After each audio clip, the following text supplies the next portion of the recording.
Hi friends, welcome to ദിശ academy. അപ്പോൾ നമ്മളിന്ന് നോക്കാൻ പോകുന്നത് റെയിൽവേ സീരീസിൻ്റെ ഭാഗമായിട്ടുള്ള മിഡീവൽ ഹിസ്റ്ററിയിലെ ഒരു പ്രധാനപ്പെട്ട ഒരു ടോപ്പിക്കാണ്. വളരെ പ്രധാനപ്പെട്ട ഒരു ടോപ്പിക്കാണ്. മിഡീവൽ ഹിസ്റ്ററിയിലെ ഒരു പ്രധാനപ്പെട്ട രണ്ട് ഡൈനാസ്റ്റികളെ പറ്റിയാണ് നമ്മൾ ഇന്നത്തെ ക്ലാസ്സിൽ ഡിസ്കസ് ചെയ്യാനായിട്ട് പോകുന്നത്. ഒന്ന് വിജയനഗര ഡൈനാസ്റ്റി, മറ്റൊന്ന് ബാമിനി ഡൈനാസ്റ്റി. കേട്ടോ, സൗത്ത് ഇന്ത്യ, അതായത് മിഡീവൽ ഹിസ്റ്ററി, മധ്യകാല ഇന്ത്യയിൽ സൗത്ത് ഇന്ത്യ ഭരിച്ചിരുന്ന രണ്ട് വംശങ്ങളാണ്. ഒന്ന് വിജയനഗര വംശവും മറ്റൊന്ന് ബാമിനി വംശവും. ഈ രണ്ട് വംശം എന്ന് പറയുന്നത് ഒരു അതിർത്തിക്ക് അപ്പുറവും ഇപ്പുറവും കിടക്കുന്ന രണ്ട് വംശങ്ങളാണ് വിജയനഗരവും ബാമിനി ഡൈനാസ്റ്റിയും. അത് ഒരേ കാലയളവിൽ, ഒരേ ടൈം പീരീഡിൽ രണ്ട് അതിർത്തികൾ അപ്പുറവും ഇപ്പുറവും കിടന്ന രണ്ട് ഡൈനാസ്റ്റി.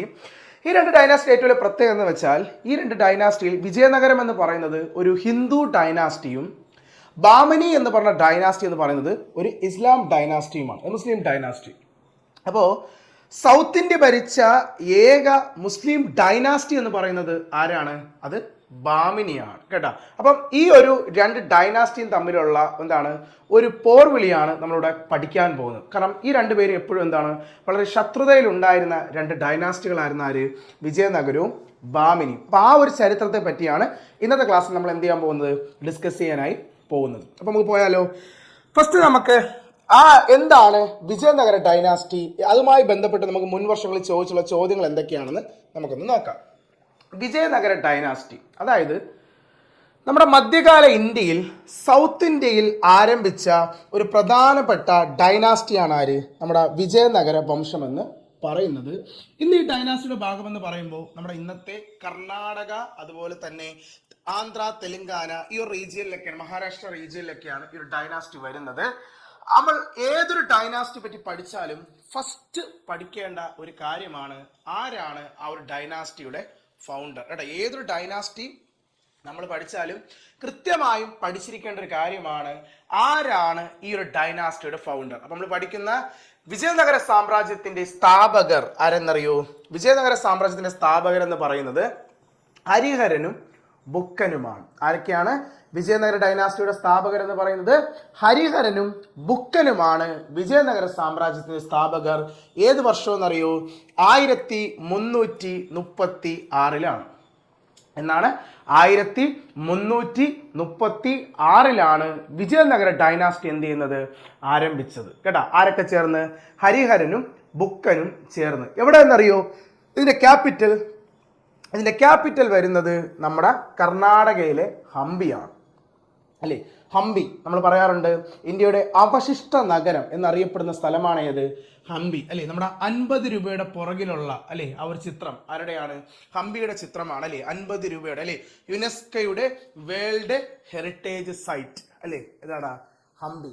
ആ ഹംപി ആരുടെ ക്യാപിറ്റൽ ആയിരുന്നു? വിജയനഗര ഡൈനാസ്റ്റിയുടെ, അല്ലെ വിജയനഗര എംപയറിന്റെ എന്തായിരുന്നു? ക്യാപിറ്റലാണ് ഏത്? ഹംപി എന്ന് പറയുന്നത്. ഏത് നദിയുടെ കരയിലാണ്? ഹംപി സ്ഥിതി ചെയ്യുന്നത്? Hampi situated on the banks of Tungabhadra river. ഏത് നദിയുടെ കരയിലാണ്? തുംഗഭദ്ര നദിയുടെ കരയിലാണ് എന്ത് സ്ഥിതി ചെയ്യുന്നത്? ഹംപി സ്ഥിതി ചെയ്യുന്നത്. ഹംപി ഇരിക്കുന്ന എവിടെയാണ്? തുംഗഭദ്ര നദിയുടെ കരകളിലാണ് എന്ത് സ്ഥിതി ചെയ്യുന്നത്? ഹംപി സ്ഥിതി ചെയ്യുന്നത്. അപ്പൊ കണ്ടല്ലോ, നമ്മൾ ഈ തുംഗഭദ്ര റിവർ നിങ്ങൾ കണ്ടിട്ടുണ്ടോ? നിങ്ങളൊരു സിനിമയിൽ നിങ്ങൾക്ക് ഈ തുംഗഭദ്ര നദി കാണാൻ സാധിക്കും. ഏത് സിനിമ എന്നറിയൂ? നമ്മുടെ ആനന്ദം.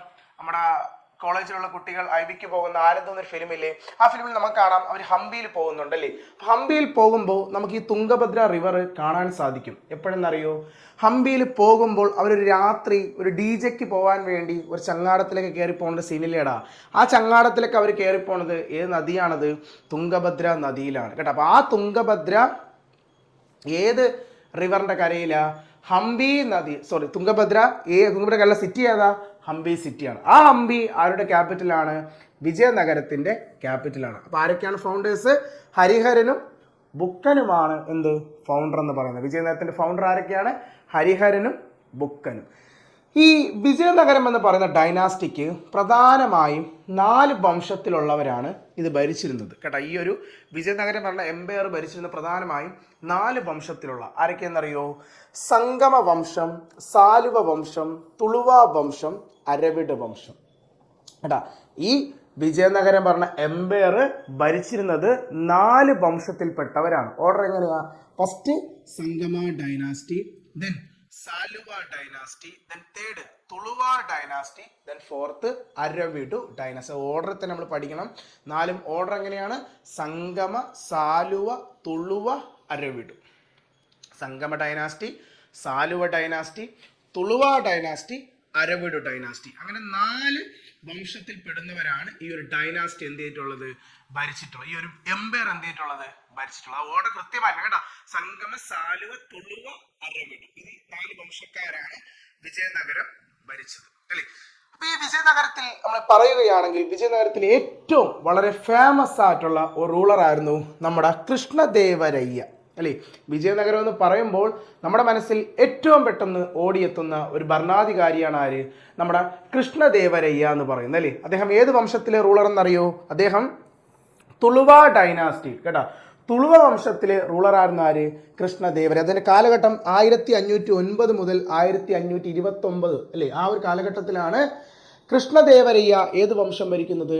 വിജയനഗര ഡൈനാസ്റ്റി, വിജയനഗര എംപയർ അദ്ദേഹം ഭരിക്കുന്നത്. അത് ഏത് വംശത്തിൽപ്പെടുന്നവരാണ്?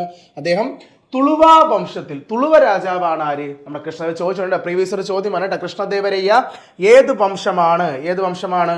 തുളുവ ഡൈനാസ്റ്റി. തുളുവ രാജാവാണ് ആര്? കൃഷ്ണദേവരയ്യ.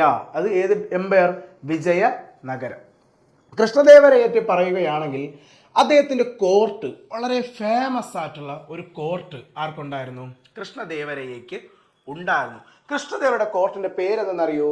കൃഷ്ണദേവരയുടെ കോർട്ടിന്റെ പേരാണ് അഷ്ടദിഗ്ഗജാസ് കേട്ടാ. ഇമ്പോർട്ടന്റ് ആണ്. കൃഷ്ണദേവരയുടെ കോർട്ടിന്റെ പേര് എന്താണെന്ന് ചോദിച്ചാൽ എന്താണ്? ഇത് പ്രീവിയസ് ഒരു ചോദ്യമാണ്, ഇനിയും എക്സാമിന് ചോദിക്കും.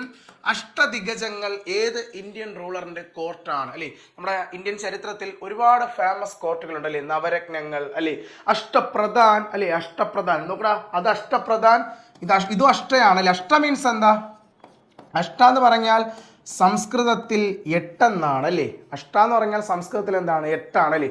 അങ്ങനെ ഇന്ത്യൻ ചരിത്രത്തിൽ 8 പേരടങ്ങുന്ന 2 കോർട്ടുണ്ട്. ഒന്ന് അഷ്ടദിഗ്ഗജങ്ങൾ, ഒന്ന് അഷ്ടപ്രധാൻ. അങ്ങനെ 2 സദസ്സുണ്ട്. അഷ്ടപ്രധാനും ഉണ്ട്, അഷ്ടദിഗ്ഗജങ്ങളും ഉണ്ട്. അഷ്ടപ്രധാൻ എന്ന് പറയുന്നത് നമ്മുടെ ഛത്രപതി ശിവജിയുടെ കോർട്ടാണ് കേട്ടോ. ആരുടെ കോർട്ടാണ്? നമ്മുടെ ശിവജിയുടെ കോർട്ടിനെ വിളിക്കുന്ന പേരാണെന്ത്? അഷ്ടപ്രധാൻ. അഷ്ടപ്രധാൻ ആരുടെയാണ്? ശിവജി. അഷ്ടദിഗ്ഗജങ്ങളാണ് ആരുടെയാണ്? നമ്മുടെ കൃഷ്ണദേവരയ്യ. കൃഷ്ണദേവരുടെ കോർട്ടാണ് ഏത്? അഷ്ടദിഗ്ഗജങ്ങൾ എന്ന് പറയുന്നത്. അഷ്ടപ്രധാനോ? അഷ്ടപ്രധാൻ നമ്മുടെ ശിവജിയുടെ കോർട്ടാണ്. പ്രധാൻ ആരുടെ? പ്രധാൻ ഛത്രപതി ശിവജിയുടെ കോർട്ടായിരുന്നു ഏത്? അഷ്ടപ്രധാൻ. ദിഗ്ഗജാസ് ചോദിച്ചാൽ ആരെയാ? കൃഷ്ണദേവരയ്യരുടെ കോർട്ടാണ്. അതുപോലെ തന്നെ കൃഷ്ണദേവരുടെ ആ ഒരു ടൈം പീരീഡിൽ ഇന്ത്യ വിസിറ്റ് ചെയ്ത അല്ലെങ്കിൽ അതായത് കോർട്ട് വിസിറ്റ് ചെയ്ത ഒരു ഇറ്റാലിയൻ ട്രാവലറാണ് നിക്കോള കോണ്ടി കേട്ടോ. നിക്കോള കോണ്ടി ആരുടെ കാലഘട്ടത്തിലാണ് ഇന്ത്യ വിസിറ്റ് ചെയ്യുന്നത് ചോദിച്ചത്? ഒരു ട്രാവലറാണ് കേട്ടോ. ഇറ്റാലിയൻ ട്രാവലറാണ് ആര്? Nicolo Conti. അദ്ദേഹം ആരുടെ കാലഘട്ടത്തിലാണ് ഇന്ത്യയിൽ വന്നതെന്ന് ചോദിച്ചാൽ കൃഷ്ണദേവരുടെ കാലഘട്ടത്തിലാണ്. കൃഷ്ണയുടെ കോർട്ട് വിസിറ്റ് ചെയ്ത ഇറ്റാലിയൻ ട്രാവലർ ആരാ? Nicolo Conti. അതുപോലെ തന്നെ കൃഷ്ണദേവരയ്യ എന്ന് പറയുന്നത് വളരെ ശക്തൻ മാത്രമല്ല, വലിയൊരു കലാകാരൻ കൂടിയായിരുന്നു. കാരണം അദ്ദേഹം 1-2 പ്രധാനപ്പെട്ട ബുക്കുകൾ ആരെഴുതിയിട്ടുണ്ട്? നമ്മുടെ കൃഷ്ണദേവരയ്യ എഴുതിയിട്ടുണ്ട്. അതായത് നമ്മളൊരു നിക്നെയിം വിളിക്കാറുണ്ട്. അതായത് നമ്മൾ പറയും ആന്ധ്രാഭോജൻ എന്നാണ് വിശേഷിപ്പിക്കുന്നത് കേട്ടോ. കൃഷ്ണദേവരയ്യെ നമ്മൾ വിശേഷിപ്പിക്കുന്ന പേരെന്താ? ആന്ധ്രാഭോജൻ. ആന്ധ്രാഭോജൻ എന്നറിയപ്പെടുന്ന ആരെന്ന് ചോദിച്ചാൽ ആരാണത്? കൃഷ്ണദേവരയ്യാണ്. അദ്ദേഹം എഴുതിയ വളരെ ഫേമസ് ആയിട്ടുള്ള ഒരു ബുക്കാണ് ഉഷാപരിണയം. എന്താണ്? ഉഷാപരിണയം. അതുപോലെ തന്നെ അമുക്തമാല്യട. ഏതാണ്? അമുക്തമാല്യട. ഏതൊക്കെയാണ്? ഉഷാപരിണയം, അമുക്തമാല്യട. ഇനി ഒരു കൃതിയുണ്ട് ജാംബാവതി കല്യാണം. ജാംബാവതി കല്യാണം നമ്മൾ നോക്കിയാണ് എല്ലാം ഒരു കല്യാണമാണ് അല്ലേ. ജാംബാവതി കല്യാണം, ഉഷാപരിണയം. പരിണയം മീൻസ് എന്താ? കല്യാണം അല്ലേ. ജാംബാവതി കല്യാണം, ഉഷാപരിണയം, അമുക്തമാല്യട. ഇതിങ്ങനെ ഓർത്ത് വെച്ചോ, മാല്യട അല്ലേ. കല്യാണത്തിനല്ലേ മാല ഇടുന്നത്? മാല്യട, മാലയിടൽ അല്ലേ.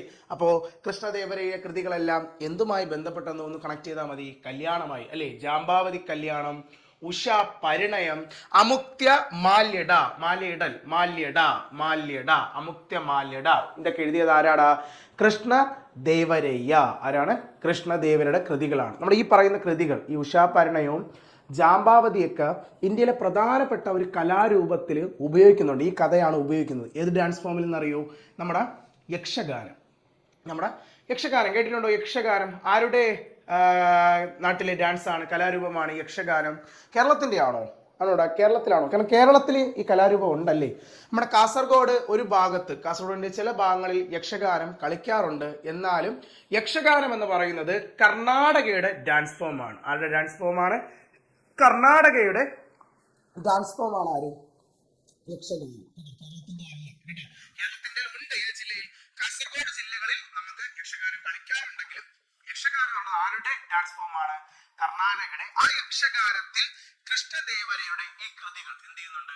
ഉപയോഗിക്കുന്നുണ്ട്. കൃഷ്ണദേവരുടെ ജാമ്പാവതി കല്യാണം, ഉഷാപരിണയം ഒക്കെ യക്ഷഗാനത്തിൽ ഉപയോഗിക്കുന്നുണ്ട്. വളരെ മികച്ച ഒരു കവി കൂടിയായിരുന്നു ആര്? നമ്മുടെ കൃഷ്ണദേവര. അതായത് ആന്ധ്രാഭോജൻ എന്നാണ് വിശേഷിപ്പിച്ചത്. ആന്ധ്രാഭോജൻ ആരെന്ന് ചോദിച്ചാൽ ആരാണ്?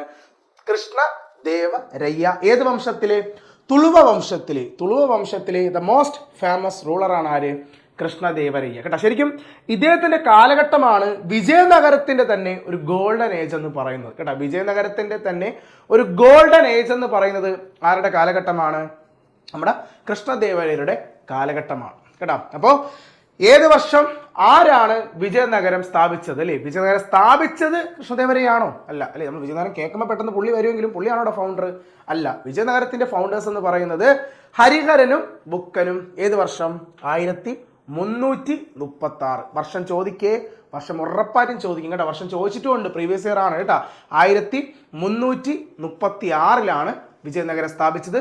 4 വംശം ഈ വിജയനഗരം ഭരിച്ചിട്ടുണ്ട്. ആരൊക്കെ? സംഗമ, സാലുവ, തുളുവ, അരവിടു. അല്ലേ, അതിൽ തുളുവയിലാണ് ആര് വരുന്നത്? നമ്മുടെ കൃഷ്ണദേവരയ്യ. ക്യാപിറ്റൽ എവിടെയാ? കർണാടകയിലെ ഹംപി. അല്ലേ, കർണാടകയിലെ ഏതാ? ഹംപി. ഏത് റിവറിന്റെ കര? ആനന്ദ സിനിമയിൽ നമ്മൾ കാണുന്ന നദി ആരാടാ? തുംഗഭദ്ര. അല്ലെ, തുംഗഭദ്ര. അല്ലെ, തുംഗഭദ്ര ആരുടെ ട്രിബ്യൂട്ടറിയാ? കൃഷ്ണ. അല്ലേ, നമ്മുടെ കൃഷ്ണ നദിയുടെ പോഷക നദിയാണ് ആര്? തുംഗഭദ്ര. അല്ലെ, നമ്മുടെ വലിയ നദിയായ കൃഷ്ണ നദിയുടെ ട്രിബ്യൂട്ടറി പോഷക നദിയാണ് ആര്? തുംഗഭദ്ര. ഈ തുംഗഭദ്രയുടെ കരയിലാണ് എന്ത് സ്ഥിതി ചെയ്യുന്നത്? ഹംപി സ്ഥിതി ചെയ്യുന്നത്. അല്ലെ, അതുപോലെ നമ്മുടെ കൃഷ്ണദേവരയ്യ. അല്ലെ, കൃഷ്ണദേവരുടെ കോർട്ടിനെ വിളിച്ചിരുന്ന പേരെന്താണ്? അഷ്ടദിഗജങ്ങൾ എന്നാണ് അറിയപ്പെട്ടിരുന്നത്. അല്ലേ, അഷ്ടദിഗജം, 8 പേരടങ്ങുന്ന അഷ്ടദിഗജം. നമ്മുടെ ഈ അഷ്ടദിഗജങ്ങളിൽ ഒരാളാണ് നമ്മുടെ ഈ തെന്നാലി രാമൻ. നമ്മുടെ കൃഷ്ണദേവരുടെ കോർട്ടിലെ വളരെ ഫേമസ് ആയിട്ടുള്ള ഒരു പണ്ഡിതനായിരുന്നു ആര്? നമ്മുടെ തെന്നാലി രാമൻ. തെന്നാലി രാമൻ ആരുടെ കോർട്ടിലായിരുന്നു? കൃഷ്ണദേവരയ്യരുടെ അഷ്ടദിഗജങ്ങളിലായിരുന്നു. അതുപോലെ അഷ്ടദിഗജങ്ങളിൽ വളരെ ഫേമസ് ആയ മറ്റൊരു കവിയാണ് അല്ലസാനി പെദണ്ണ. വളരെ ഇമ്പോർട്ടന്റ് ആണ് കേട്ടോ. ആന്ധ്ര കവിതകളുടെയൊക്കെ പിതാമഹൻ, അല്ലെ, നമുക്ക് എഴുത്തച്ഛനൊക്കെ പോലെ ആന്ധ്ര കവിതകളുടെ പിതാമഹൻ എന്നറിയപ്പെടുന്നത് ആരാണ്? അല്ലസാനി പെദണ്ണയാണ്. അദ്ദേഹം എഴുതിയ വളരെ ഫേമസ് ആയിട്ടുള്ള കൃതിയാണ് മനുചരിതം. പ്രീവിയസ് ഒരു ചോദ്യമാണ് ചോദിച്ചിട്ടുണ്ട്. മനുചരിതം എഴുതിയത് ആരാണ്? മനുചരിതം എഴുതിയത് അല്ലസാനി പെദണ്ണ. അല്ലസാനി പെദണ്ണ എഴുതിയ വളരെ ഫേമസ് ആയിട്ടുള്ള ഒരു കൃതിയാണ് ഏത്? മനുചരിതം. ആ അല്ലസാനി പെദണ്ണ ആരുടെ കോർട്ടിലായിരുന്നു? കൃഷ്ണദേവരുടെ കോർട്ടിലെ വളരെ ഫേമസ് ആയിട്ടുള്ള ഒരു കവിയായിരുന്നു. ഇനി ഹംപി എന്ന് പറയാൻ നമ്മൾ വിശേഷിക്കും, നമ്മൾ പറഞ്ഞു ഇന്ത്യയുടെ ഒരു അവശിഷ്ട നഗരമായിട്ടാണ് നമ്മൾ ആരെ കണക്കാക്കുന്നത്? ഹംപി. പക്ഷെ നമുക്ക് ഹംപിയിൽ പോകുമ്പം ഒരുപാട് വളരെ ഫേമസ് ആയിട്ടുള്ള ടെമ്പിൾസ് നമുക്ക് ഇവിടെ കാണാൻ പറ്റും. ഹംപിയിലുണ്ട് അല്ലേ. ഹംപിയിലെ ഏറ്റവും ബിഗ്ഗസ്റ്റ് ടെമ്പിൾ ആരെന്നറിയോ? അത് വിരൂപാക്ഷ ടെമ്പിൾ ആണ്. ഇതാ നമ്മൾ ഈ ഫിഗറിൽ കാണുന്ന ഇതാണ് ഹംപിയിലെ ഏറ്റവും വലിയ ക്ഷേത്രം. ഹംപിയിൽ സ്ഥിതി ചെയ്യുന്ന ഏറ്റവും വലിയ ക്ഷേത്രം ഏതാണ്? ഈ കാണുന്ന ടെമ്പിൾ ആണ്. ഇതാണ് വിരൂപാക്ഷ ടെമ്പിൾ. എവിടെയാണ്? ഹംപിയിലാണ്. അതുപോലെ മറ്റൊരു ക്ഷേത്രമാണ് ഹസാര രാമസ്വാമി ടെമ്പിൾ. ഹസാര രാമസ്വാമി ടെമ്പിൾ. അതുപോലെ മറ്റൊന്നാണ് വിറ്റലസ്വാമി ടെമ്പിൾ. കേട്ടോ, ഏതൊക്കെയാണ്? വിരൂപാക്ഷ, ഹസാര, രാമസ്വാമി, വിറ്റലസ്വാമി ടെമ്പിൾ. അപ്പൊ വിറ്റലസ്വാമി ടെമ്പിൾ ഏത് സിറ്റിയിൽ അല്ലെങ്കിൽ ഏത് നഗരത്തിലാണ്? എവിടെയാ? ഹംപിയിലാണ്. ഹംപിയിൽ ഏത് ഡൈനാസ്റ്റിയുടെ ഭാഗം? വിജയനഗര സാമ്രാജ്യത്തിന്റെ അവശിഷ്ടങ്ങളിൽ പെടുന്നതാണ് വിരൂപാക്ഷ ക്ഷേത്രം, ഹസാര രാമസ്വാമി ക്ഷേത്രം, അതുപോലെ വിറ്റലസ്വാമി ക്ഷേത്രം എന്ന് പറയുന്നത്. എവിടെയാണ്? ഹംപിയിലാണ്. അപ്പൊ എങ്ങനെയാണ് ഈ ഹംപി എന്ന സ്ഥലത്തിന്റെ ചരിത്രം മാറിയത്?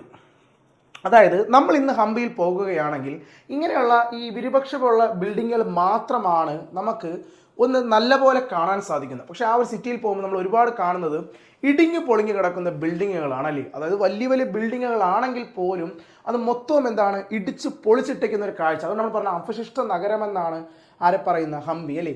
എങ്ങനെയാണ് ഹംപിയുടെ ചരിത്രം മാറിയത്? അതെങ്ങനെയാണെന്ന് വെച്ചാൽ, നമ്മുടെ വിജയനഗര സാമ്രാജ്യം ഹരിഹരൻ ബുക്കനും ആരംഭിച്ചതിന് ശേഷം ഒരു 10-12 വർഷങ്ങൾക്ക് ശേഷം ഇതിനപ്പുറത്ത് അടുത്തൊരു ഡൈനാസ്റ്റി രൂപപ്പെട്ടു. അതാണ് നമ്മൾ ഫസ്റ്റ് തുടക്കത്തിൽ പറഞ്ഞ ബാമനി ഡൈനാസ്റ്റി. തുടക്കം മുതൽ വിജയനഗരവും ബാമിനിയും തമ്മിൽ എന്തായിരുന്നു, യുദ്ധമായിരുന്നു. അങ്ങോട്ടും ഇങ്ങോട്ടും യുദ്ധം ചെയ്യും. പക്ഷെ അങ്ങോട്ടും ഇങ്ങോട്ടും യുദ്ധമാണെങ്കിൽ പോലും രണ്ടുപേരുടെ പക്ഷത്തും എന്ത് വന്നില്ല, വിജയം വന്നില്ല. അങ്ങനെ ഇരിക്കുമ്പോഴാണ് നമ്മുടെ തുളുവ ഡൈനാസ്റ്റിയിലെ കൃഷ്ണദേവരയ്യ അധികാരത്തിൽ വരുന്നത്. കൃഷ്ണദേവരയ്യ അധികാരത്തിൽ വന്നപ്പോഴും ബാമിനിയുമായിട്ട് എന്ത് ചെയ്തു, യുദ്ധം ചെയ്തു. പക്ഷേ ആ ഒരു യുദ്ധത്തിൽ ബാമിനി എന്ന് പറയുന്ന ഡൈനാസ്റ്റി പൊട്ടിപ്പോയി. ബാമിനി എന്ന് പറയുന്ന ഡൈനാസ്റ്റി ആ ഒരു യുദ്ധത്തിൽ ആരുമായി, കൃഷ്ണദേവരയുമായി തോറ്റു പൊട്ടിപ്പോയി. പൊട്ടിപ്പോയെന്ന് പറഞ്ഞാൽ ബാമിനി എന്ന ഡൈനാസ്റ്റി അന്ന് 5 നാട്ടുരാജ്യങ്ങളായി പൊട്ടിപ്പോയി കേട്ടാ. ബാമിനി എന്ന് പറയുന്ന വലിയൊരു ഡൈനാസ്റ്റി കൃഷ്ണദേവരയുമായുള്ള യുദ്ധത്തിൽ എന്ത് ചെയ്യും, തോൽക്കുകയും 5 നാട്ടുരാജ്യങ്ങളായിട്ട് എന്തായി, പൊട്ടിപ്പോവുകയും ചെയ്തു. ആ 5 പേരെയും ഒരു പേര് വിളിക്കും. ആ 5 നാട്ടുരാജ്യങ്ങളെ നമ്മൾ പറയുന്നത് ഡെക്കാനിലെ സുൽത്താൻമാരെന്ന് പറയും. ഡെൽക്കാൻ സുൽത്താനേറ്റ് കേട്ടാ. ബാമിനിയുടെ 5 നമ്മൾ സുൽത്താൻമാരെന്ന് ആരെയാണ് വിശേഷിപ്പിക്കുന്നത്, മുസ്ലിം റൂളേഴ്സിനെയാണ് നമ്മൾ സുൽത്താൻമാർ എന്ന് പറയുന്നത്. ഡൽഹിയിലെ സുൽത്താൻമാർ അല്ലേ. ഡൽഹിയിൽ 5 വംശങ്ങൾ ഉണ്ടായിരുന്നു, ഡൽഹി സുൽത്താൻമാർ. അതുപോലെ സൗത്ത് ഇന്ത്യയിൽ ഉണ്ടായിരുന്ന 5 നാട്ടുരാജ്യങ്ങളെ നമ്മളൊരു പേര് വിളിക്കും, എന്താ, ഡെക്കാനിലെ സുൽത്താൻമാർ എന്ന് പറയും. ആ ഡെക്കാൻ സുൽത്താൻമാർ ഏത് ഡൈനാസ്റ്റി പൊട്ടി വന്നതാ, ബാമിനി എന്ന് പറയുന്ന ഡൈനാസ്റ്റി പൊട്ടി വന്നതാണ്. പിന്നീട് വർഷങ്ങൾ അങ്ങോട്ട് പോയി, വർഷങ്ങൾ മുന്നോട്ട് പോയി. ഈ 5 നാട്ടുരാജ്യം, അതായത് ഈ ഡെക്കാൻ സുൽത്താൻമാർക്ക് ആരോട് തീർക്കാത്ത പകയുണ്ടായിരുന്നു, വിജയനഗരത്തിനോട് അല്ലേ. അങ്ങനെ നമ്മൾ കാത്തിരുന്ന് ഒരു ദിവസം, അത് ഒരുപാട് വർഷങ്ങൾ കടന്നുപോയി, ഒരു ദിവസം അവര് ആരുമാറ്റി യുദ്ധം പ്രഖ്യാപിക്കും, വിജയനഗരവുമായി യുദ്ധം പ്രഖ്യാപിക്കുകയും ആ ഒരു യുദ്ധം നമ്മൾ ഇതുവരെയും കണ്ട ഒരു സാധാരണ യുദ്ധം പോലെ ആയിരുന്നില്ല. കാരണം നമ്മൾ പല ചരിത്രത്തിൽ നമ്മൾ കാണുന്ന യുദ്ധങ്ങളിൽ ഒരു രാജ്യവുമായിട്ട് യുദ്ധം ചെയ്യുമ്പോൾ അവിടുത്തെ രാജാവിനെ മാത്രമാണ് എന്ത് ചെയ്യുന്നത്, തോൽപ്പിക്കുകയും കൊല്ലുകയും ചെയ്യുന്നത്. അവിടുത്തെ ജനങ്ങളെ എന്ത് ചെയ്യുന്നില്ല, ഈ ആക്രമിച്ച് വരുന്ന ശത്രുക്കൾ ആരും തന്നെ കൊല്ലാറില്ല. പക്ഷെ ഇവിടെ അങ്ങനെ അല്ലായിരുന്നു. ഈ ഡെക്കാൻ സുൽത്താൻമാർ ഈ 5 പേരും വിജയനഗരത്തെ പിന്നീട് അറ്റാക്ക് ചെയ്യുകയും വിജയനഗരത്തിലെ ഒരൊറ്റ ജീവൻ പോലും അവരെന്ത് ചെയ്തില്ല, ബാക്കി വെച്ചില്ല. അതായത് ആ നഗരത്തിലുണ്ടായിരുന്ന എല്ലാവരെയും അവരെന്ത് ചെയ്തു, കൊന്നുകളഞ്ഞു. അത് മാത്രമല്ല ആ നഗരത്തെ അവർ ഇടിച്ചെന്ത് ചെയ്തു, തരിപ്പണമാക്കി കളഞ്ഞു. അതായത് നമ്മൾ ഇന്ന് അവിടെ പോകുമ്പോൾ കാണുന്ന കാഴ്ചയിൽ അല്ലെ, അവിടെയുള്ള 1-2 വലിയ ബിൽഡിങ്ങുകൾ മാത്രം, അതായത് വിരൂപക്ഷ പോലുള്ള വലിയ 1-2 ക്ഷേത്രങ്ങൾ മാത്രമാണ് ഒന്നും ചെയ്യാൻ പറ്റാതെ ഉള്ളത്. ബാക്കി ഒട്ടുമിക്ക എല്ലാ ബിൽഡിങ്ങുകളും അന്ന് അവരെന്ത് ചെയ്തു, ആ ഒരു യുദ്ധത്തിൽ ഇടിച്ചു പൊളിച്ചു കളഞ്ഞു. അങ്ങനെ വിജയനഗര സാമ്രാജ്യം തകരാൻ കാരണമായ ആ ഒരു യുദ്ധത്തിന്റെ പേരാണ് the battle of Talikota. Talikota യുദ്ധം ഏത് വർഷം, 1565 കേട്ടാ. 1565 തളിക്കോട്ട യുദ്ധത്തിലാണ് വിജയനഗര സാമ്രാജ്യം എന്ത് ചെയ്യുന്നത്, തകർന്നു പോകുന്നത്. ആ തളിക്കോട്ട യുദ്ധത്തിൽ വിജയനഗര സാമ്രാജ്യത്തെ തകർത്ത ആ 5 നാട്ടുരാജ്യം അവർ നമ്മളെ പേര് വിളിക്കും, എന്താ, ഡെക്കാനിലെ സുൽത്താൻമാരെന്ന് പറയും. എന്താണ്, ഡെക്കാൻ സുൽത്താൻമാർ അഥവാ പഴയ ഡൈനാസ്റ്റി, പഴയ ബാമിനി ഡൈനാസ്റ്റിയാണ് ഈ 5 നാട്ടുരാജ്യമായി നിലനിൽക്കുന്നത് കേട്ടാ. ഈ തളിക്കോട്ട യുദ്ധത്തിന് വേറൊരു പേര് കൂടിയുണ്ട്, രാക്ഷസ താങ്കടി യുദ്ധം എന്നും പറയും കേട്ടാ. ഇതൊരു ഗ്രാമമാണ്, കർണാടകയിലെ ഒരു ഗ്രാമമാണ് രാക്ഷസ താങ്കടി. രാക്ഷസ താങ്കടി എന്ന് പറഞ്ഞ പ്രദേശത്ത് വെച്ചാണ് ഈ തളിക്കോട്ട യുദ്ധം 1565 നടക്കുന്നത്. ഈ യുദ്ധത്തിൽ വിജയനഗരം എന്ത് ചെയ്യും, നശിച്ചു പോകും. വിജയനഗരത്തിലെ ഒരൊറ്റ ജീവൻ പോലും ആര് ബാക്കി വെച്ചില്ല, ഡെക്കാനിലെ സുൽത്താൻമാർ ബാക്കി വെച്ചില്ല. അവിടെ എന്ത് അവസാനിക്കുകയാണ്, വിജയനഗരം എന്ന് പറയുന്ന എംപയറിന്റെ ഡിക്ലൈൻ അവിടെ എന്ത് ചെയ്യാണ്, നടക്കുകയാണ്. ഓക്കെ, അപ്പൊ ഇതാണ് നമ്മുടെ വിജയനഗരം എന്ന് പറയുന്ന ഡൈനാസ്റ്റിയെ പറ്റി നമുക്ക് പഠിക്കാനുള്ളത്. ഓക്കെ, ഇനി നമ്മൾ നെക്സ്റ്റ് പഠിക്കാൻ പോണത് ഈ വിജയനഗരം പോലെ തന്നെ നമ്മൾ അപ്പുറത്തുണ്ടായിരുന്ന ആ ഡൈനാസ്റ്റി ഇല്ലേ, നമ്മുടെ ബാമിനി ഡൈനാസ്റ്റി അല്ലേ, അതിനെ പറ്റിയോടെ നമുക്ക് നോക്കാം. ബാമിനി ഡൈനാസ്റ്റി അല്ലേ ഫോം ചെയ്ത വർഷം നോക്കടാ, 1347. അതായത് വിജയനഗരം 36 എത്ര വർഷങ്ങൾക്ക് ശേഷം, 11 വർഷങ്ങൾക്ക് അല്ലേ. വിജയനഗരം 36 ഉണ്ടാവുന്നു, 11 വർഷങ്ങൾക്ക് ശേഷം 47 എന്താണ് ബാമിനി എന്ന് പറയുന്ന ഡൈനാസ്റ്റി സൗത്ത് ഇന്ത്യയിൽ എന്ത് ചെയ്യുന്നു, രൂപീകരിക്കുന്നു. ആരാ ഫൗണ്ടർ? അലാവുദ്ദീൻ ബഹ്മൻ ഷാ. ചോദിക്കുന്ന ചോദ്യമാണ്. ഏതൊരു ഡൈനാസ്റ്റി എടുത്താലും കൃത്യമായി എന്ത് പഠിച്ചിരിക്കുക? ഫൗണ്ടർ പഠിച്ചിരിക്കുക. അപ്പൊ ആരാണ് ഫൗണ്ടർ? അലാവുദ്ദീൻ ബഹ്മൻ ഷാ ആണ് എന്തിന്റെ ഫൗണ്ടർ? ബാമിനി ഡൈനാസ്റ്റിയുടെ ഫൗണ്ടർ. അല്ലെങ്കിൽ അലാവുദ്ദീൻ ഹസൻ ഗംഗു എന്നും പറയും. ആരാ? നമ്മുടെ അലാവുദ്ദീൻ ബഹ്മൻ ഷാ. അലാവുദ്ദീൻ ഹസൻ ഗംഗു എന്നും പറയും. ആരാ? അലാവുദ്ദീൻ ബഹ്മൻ ഷാ. അദ്ദേഹമാണ് ഫൗണ്ടർ. ഏത് വർഷം? 1347. അതായത് വിജയനഗരം കഴിഞ്ഞ് 11 വർഷങ്ങൾക്ക് ശേഷം. ക്യാപിറ്റൽ ഗുൽബർഗ് ആണ്. എവിടെയാണ് ബാമിനി ഡൈനാസ്റ്റിയുടെ ക്യാപിറ്റൽ വരുന്നത്? ബാമിനി ഡൈനാസ്റ്റിയുടെ ക്യാപിറ്റൽ വരുന്നത് ഗുൽബർഗിലാണ്. ഗുൽബർഗ് ആണ് ബാമിനി ഡൈനാസ്റ്റിയുടെ എന്തെന്ന് പറയുന്നത്? ക്യാപിറ്റൽ എന്ന് പറയുന്നത്. അല്ലെ, വിജയനഗരത്തിന്റെ ഹംപി ആണെങ്കിൽ ബാമിനിയുടെ ഏതാണ്? ഗുൽബർഗ് ആണ്. ബാമിനി ഡൈനാസ്റ്റിയിലെ വളരെ ഫേമസ് ആയിട്ട് ഉണ്ടായിരുന്ന ഒരു മന്ത്രിയായിരുന്നു മുഹമ്മദ് ഗവാൻ എന്ന് പറയുന്നത് കേട്ടോ. ബാമിനി ഡൈനാസ്റ്റിയിലെ ഏറ്റവും മികച്ച ഒരു മന്ത്രിയും പിന്നീട് ബാമിനി ഡൈനാസ്റ്റി ഭരിച്ചൊരു മന്ത്രി കൂടിയാണ് ആര്? മുഹമ്മദ് ഗവാൻ എന്ന് പറയുന്നത് കേട്ടോ. മുഹമ്മദ് ഗവാൻ ഏത്? ബാമിനി ഡൈനാസ്റ്റിയിലെ ഏറ്റവും ഫേമസ് ആയിട്ടുള്ള ഒരു മന്ത്രിയായിരുന്നു. അപ്പോൾ ഞാൻ നിങ്ങളുടെ ഈ ചരിത്രം പറഞ്ഞു തന്നു. ബാമിനി ഡൈനാസ്റ്റി എപ്പോഴും ആരുമാറ്റി യുദ്ധത്തിലായിരുന്നു? വിജയനഗരമായി. അല്ലേ? അങ്ങനെ ഇരിക്കുമ്പോഴാണ് ആരുമാറ്റി യുദ്ധം നടക്കുന്നത്? കൃഷ്ണദേവരയുമായി യുദ്ധം നടക്കുകയും ആ യുദ്ധത്തിൽ ആര് തോക്കും? ബാമിനി ഡൈനാസ്റ്റി തോൽക്കും. അല്ലെ? അപ്പൊ എന്ത് സംഭവിക്കും? ആ തോൽവിയോട് കൂടി ബാമിനി ഡൈനാസ്റ്റി 5 നാട്ടുരാജ്യങ്ങളായി പൊട്ടിപ്പോകും. അല്ലേ? അതായത് ഡെക്കാൻ സുൽത്താൻമാർ 5 നാട്ടുരാജ്യം. ആരൊക്കെയെന്ന് നോക്കണ്ടേ?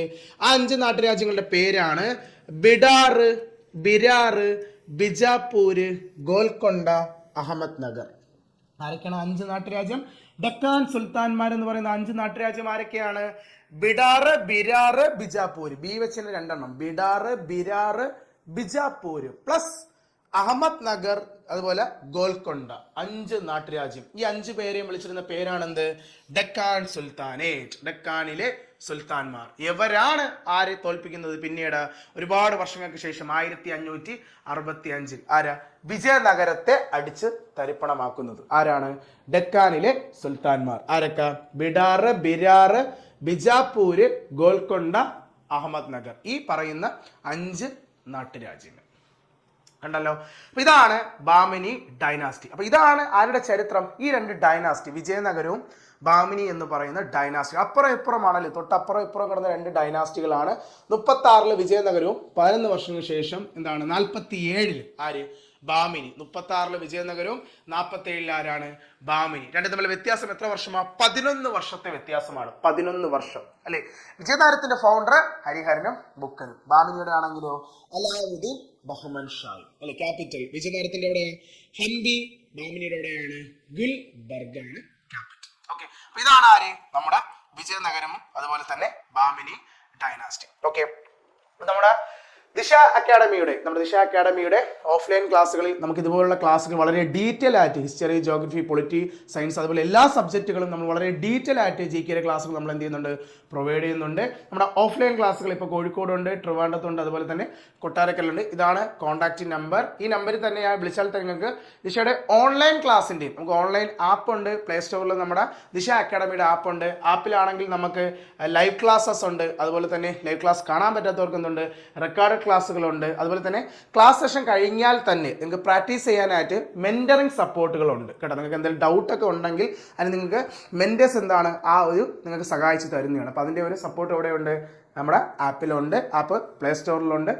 ഓക്കെ, അപ്പോൾ നമുക്ക് ഇന്നത്തെ ക്ലാസ്സിൽ നമ്മൾ പഠിച്ച ഈ 2 ഡൈനാസ്റ്റികളാണ്. നമുക്ക് വരുന്ന ക്ലാസ്സുകളിൽ നമുക്ക് ഇതുപോലുള്ള മറ്റു ഡൈനാസ്റ്റികളെ പറ്റി എന്ത് ചെയ്യാം? ഡിസ്കസ് ചെയ്യുന്നതാണ്. Okay, thank you.